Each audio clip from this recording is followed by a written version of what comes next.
Salut Anthony, Hello Lucas. comment tu vas? Eh bien écoute, ça va très très bien. J'espère que toi aussi. Bah ouais, écoute, ça va pas trop mal, il fait beau, donc on va commencer gentiment à bronzer, donc ça va aller de mieux en mieux. En Bah effet. bienvenue dans cet épisode de la Casa del Starter, c'est un plaisir de te recevoir. Merci à toi. Merci à toi.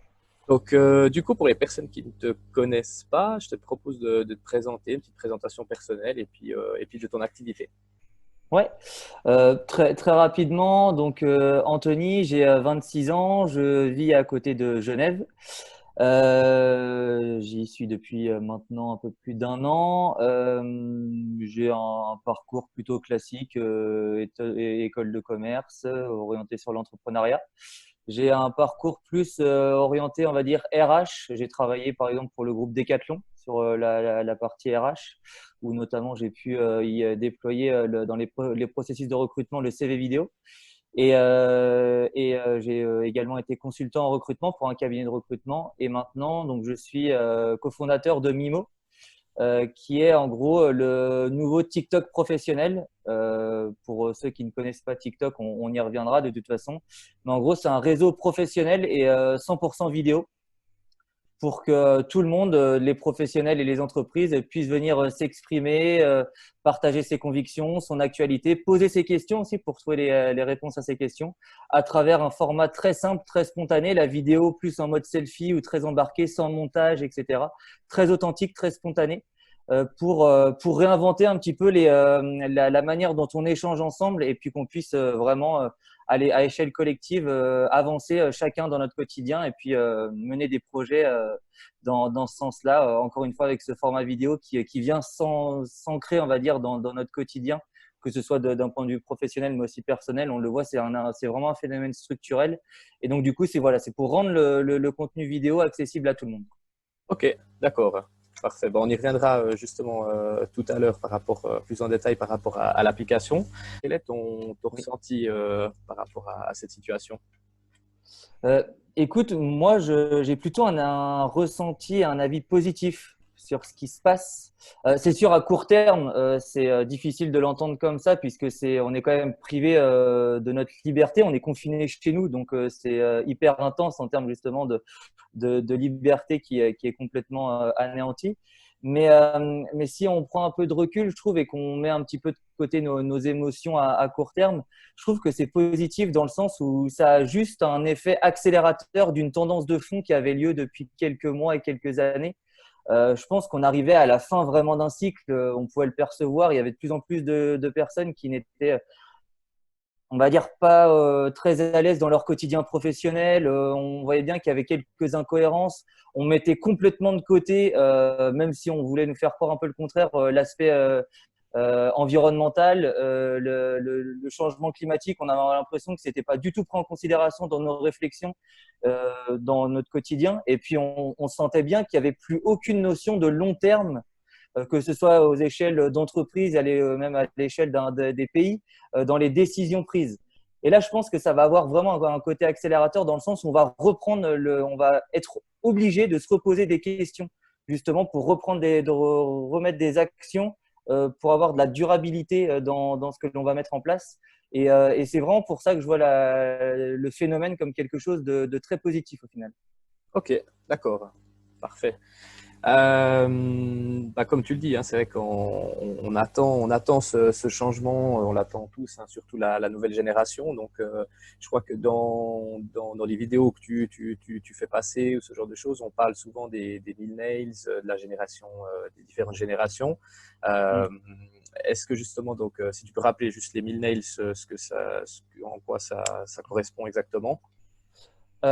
Les millennials, en gros, il y a plusieurs définitions. Plusieurs personnes indiquent que c'est la génération Y. Alors, moi, je préfère englober la génération Y et Z. C'est la génération, en gros, hein, vraiment, il y en a qui disent 18-34, on va dire les 20-30 ans.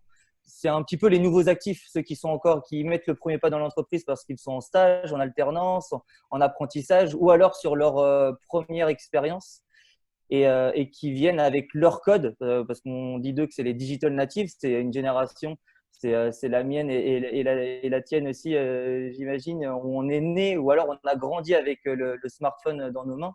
Et mine de rien, ça change énormément de choses dans les quotidiens et dans les codes que l'on peut avoir. Et c'est cette génération qui arrive en entreprise, quoi, en gros. Ok, d'accord. Mais est-ce que tu penses que justement, avec cette crise, la génération Y et Z va prendre une place plus importante grâce justement à cet aspect de digitalisation et autres, ou bien pas forcément? Complètement. Là, en gros, je pense qu'on va justement, quand on parlait du côté amplificateur, la tendance, elle était déjà là un petit peu avant. Sauf qu'on arrivait plutôt jusqu'ici à une sorte de confrontation. Il y a eu le phénomène OK Boomers où on voyait qu'il y avait le côté les générations en place et la nouvelle génération, ça venait plus à se confronter.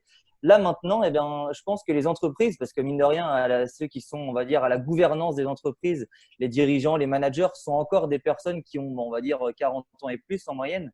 Et donc, du coup, il y avait un problème pour communiquer ensemble. Sauf que ces personnes-là, maintenant, elles vont comprendre que si elles veulent survivre et avoir de la pérennité dans leur activité, il va falloir prendre en considération, et même plus que ça, intégrer dans leur réflexion la mentalité et les codes, encore une fois, de cette nouvelle génération, avec justement cette aisance avec le digital et réinventer les processus.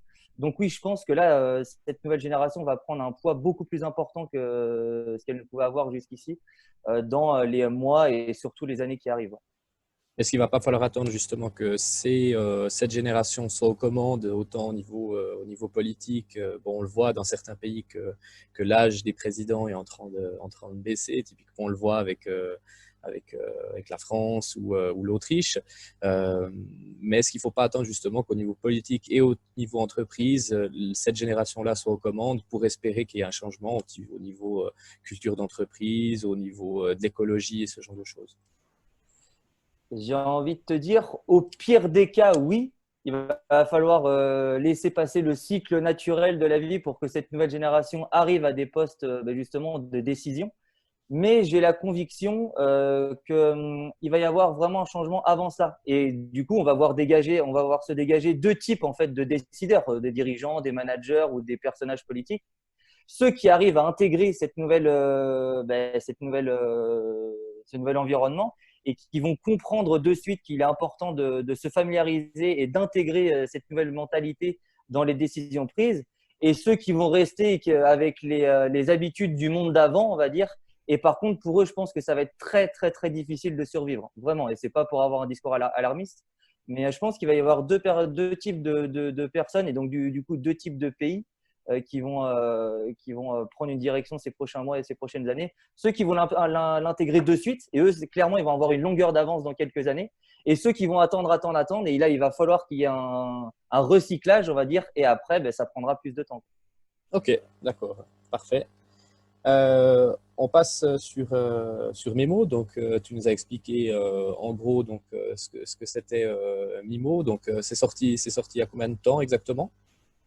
Ça fait moins d'un mois qu'on Moins d'un a mois. hébergé l'application sur Apple Store et Android. Donc Ok. voilà, on est sur le lancement. Premier bilan, premier retour. C'est plutôt positif? Ça se passe plutôt bien? On a d'excellents retours. C'est hyper motivant pour la suite dans le sens où les gens, vraiment, les utilisateurs nous disent qu'ils le voient un peu comme une bouffée d'air, vraiment un vent de fraîcheur dans le sens enfin un réseau professionnel où on peut s'exprimer librement, où on n'est pas là en train de se juger sur voilà, tiens, j'ai tel nom ou alors il a travaillé là-bas ou il a fait telle école, ah ben, génial et tout. Non, on se focalise plus sur la forme, mais beaucoup plus sur le fond, quoi. On vient créer des contacts avec des gens parce qu'on partage les mêmes convictions, parce qu'on aime les idées de cette personne. Et du coup, ça permet à chacun de s'exprimer d'une manière beaucoup plus spontanée. Donc, au même titre qu'on peut envoyer un Snapchat ou une vidéo à des amis pour leur donner des nouvelles, et ben là, on fait la même chose, mais dans le monde professionnel.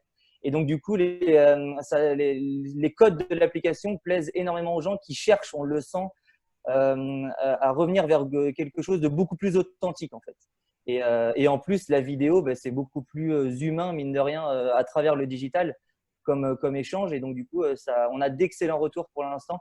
Et les entreprises, donc là, je parle à l'échelle individuelle, mais les entreprises aussi, nous font d'excellents retours parce qu'elles voient bien qu'elles doivent réinventer leur manière de communiquer et qu'une vidéo professionnelle maintenant, lorsque c'est caméra sur trépied, un discours bien rodé, bien coiffé, avec du montage et tout, c'est plus ce qui plaît maintenant. Les gens ne veulent plus ça, pardon. Ils veulent du spontané, vraiment, parle-moi comme si on était en face, sans barrière, sans filtre. Et pour vraiment embarquer une communauté en tant qu'entreprise, c'est les nouveaux codes et c'est pour ça que les entreprises s'intéressent beaucoup à la solution aussi. Ok, si admettons, je suis quelqu'un par contre qui a un peu peur de me filmer ou autre, je peux quand même trouver mon compte sur Mimo. Ah, bien sûr. Après, si au début, les personnes n'osent pas se mettre devant la caméra, alors que justement, on a tout fait pour donner les petites astuces pour pouvoir faire sa première vidéo en toute simplicité et justement enlever cette barrière-là. L'application est pensée pour ça. Eh bien, au début, on peut aller voir, s'inspirer des gens qui déjà créent des contenus et proposent leurs idées, leurs solutions, proposent leurs questions à travers des sondages. Et après, ça se fait naturellement. Mais beaucoup de personnes nous disent, en arrivant, je m'étais dit jamais je ferai une vidéo parce que je ne sais pas faire de vidéo. Et au final, ils font leur première, leur deuxième, puis maintenant, ils ne s'arrêtent plus, quoi. Donc, c'est top. Ouais, c'est vachement interactif hein, pour l'avoir testé, pour l'avoir installé justement ce week-end. Et c'est assez sympa. Il y a un système de verrouillage en fait. Certains accès sont verrouillés tant qu'on n'a pas passé certaines étapes. Hein, c'est juste. Ouais, voilà. En fait, c'est le tuto d'intégration pour vraiment permettre à la personne de découvrir l'application dans sa globalité, pour être sûr qu'il n'y ait pas de. Mais ça va très vite. Hein. Si on le souhaite, en 2 minutes, l'ensemble de l'application est déverrouillé. Et après, il y a tout un système de gamification dans l'application où chacun, en fait, à travers des challenges, tiens, exprime-toi sur telle actualité, exprime-toi sur tel sujet. Pour toi, qu'est-ce qu'on devrait voir dans les processus de recrutement? Et lorsqu'on participe, on gagne des points pour ensuite pouvoir mieux référencer ses postes, etc. Enfin, il y a tout un système de gamification qui est au sein de l'application. Ok. Et puis du coup, le public cible, c'est vraiment du coup les professionnels, mais de tout âge, j'imagine. Complètement. On s'adresse aux nouveaux actifs, mais les nouveaux actifs ne veut pas dire les moins de 30 ans. C'est les nouveaux actifs en termes de mindset. Ceux qui perçoivent vraiment leur carrière professionnelle avec les nouveaux codes et qui ont envie d'interagir avec leur communauté de manière beaucoup plus spontanée et beaucoup plus authentique. Ok.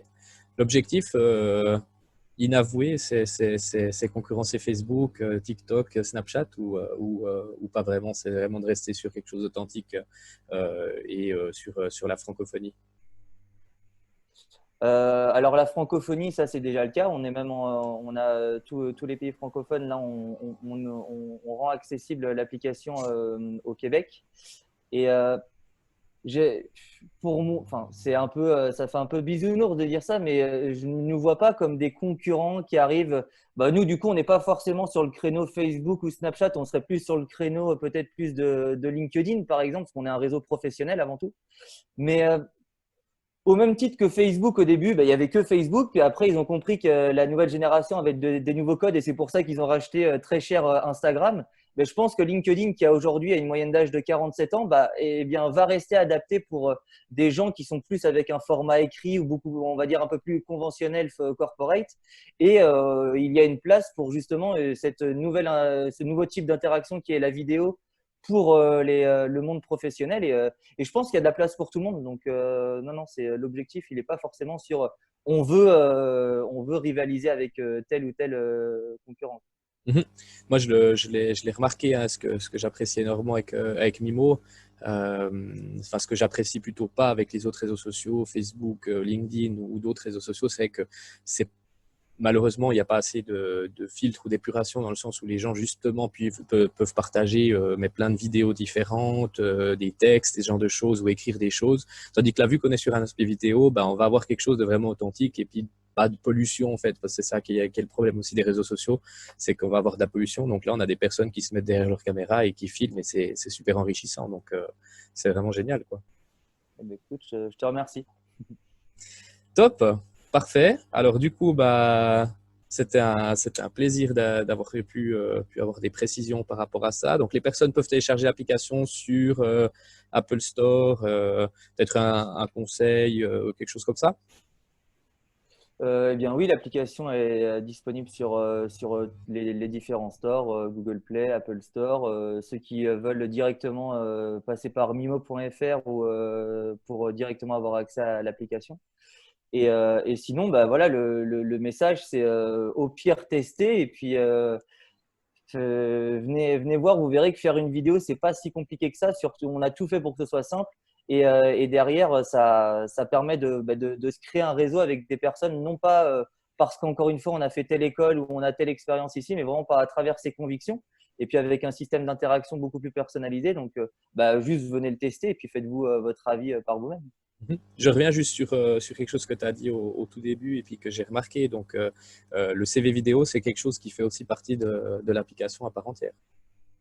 Ben oui, car en fait, il y a l'application, donc il y a le fil d'actualité qui n'est que des vidéos où on voit des personnes se présenter, encore une fois, partager leurs convictions, leurs questions, etc. Mais chacun aussi a ce que nous on appelle sa chaîne, donc en gros, c'est son profil, où en fait, c'est une sorte de profil vidéo où on peut parler de ses différentes expériences, de ses différentes compétences. On peut même faire des micro-tutos pour dire, ben voilà, je maîtrise tel outil, etc. Et sur l'application, on peut postuler en vidéo à des offres de job de manière personnalisée. Les entreprises peuvent mettre leurs offres de job en vidéo et personnalisées en disant, ben voilà, pour postuler, envoie-nous une vidéo en répondant à ces 3 questions. Et comme ça permet d'avoir un parcours de candidature complètement personnalisé et très spontané, quoi. Super, magnifique. Bon, bah alors, pour ceux qui n'ont pas encore téléchargé, il faut foncer parce que c'est vraiment chouette. Je dis pas ça parce que c'était l'invité de l'épisode, mais c'est vrai que c'est hyper interactif et c'est vraiment intéressant. Donc super. Et écoute, Félicitations. merci à toi. Merci. Bah, merci beaucoup de ta participation. Avec plaisir. On reste en contact via Mimo, du coup. Et puis, Oui. tout de bon. Et puis, j'espère que tout va se passer pour le mieux pour toi et puis pour Mimo dans la suite. Eh bien, écoute, en tout cas, on fait ce qu'il faut et on travaille dur pour justement améliorer l'application et qu'elle plaise à un maximum de monde. Je suis convaincu que ça va fonctionner comme sur des roulettes. Parfait. Je te remercie en tout cas. Toute bonne journée. Merci beaucoup. Également, bonne fin de journée et à très vite. À Salut. bientôt. Ciao, ciao.